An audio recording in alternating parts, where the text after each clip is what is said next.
बलोचिस्तान के ज़िला कीच के तहसील बुलेदा से हमारे गिदरोशिया पॉइंट के नुमाइंदा सदाम आदम की रिपोर्ट के मुताबिक तवील अरसे से हाई वोल्टेज ट्रांसफार्मर की फ़नी ख़राबी के बाइस बुलेदा के मुख्तलिफ जगहों की बिजली मुअत्तल रही थी, जिसके बाइस शदीद गर्मी के मौसम में बुलेदा के आवाम मुश्किलात से दो चार थे।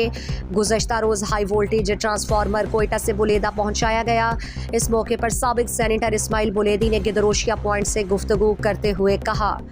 ममरची डॉक्टर इस्माइल बुलेदी जा तुरबता ट्रांसफार्मर गोने ये बात दीरी ने मुतालबे ओ बुलेदा और जामरान और शान वास्ता कुछ को आलंदूरे मर्दमन वास्ता खुशखबरी है कि सारी औरतें पता ख़राब हूँ पता मन तो रोचा सारी औरत चीप वापरा कोयटा शुतगता तो लिहाजा में एक शर्रे चीज़ें के मर्ची मन गोने मने रॉम फिट करना मर्द में वास्ता बासहूलत है और इंशाल्लाह ताला तमाम शो अच्छी मसले ही भी बुलेदा तुरबत रोड है और या लेडी डॉक्टर हैं या बार्डर हैं इंशाल्लाह बुलेदा अवाम मन तनहा आला नदी। वाज़े रहे बिजली ना होने से अवामी हल्के परेशानी का शिकार थे। अवामी हलकों की जानिब से बुलेदा में बिजली की बहाली की काविशों को सराहा गया।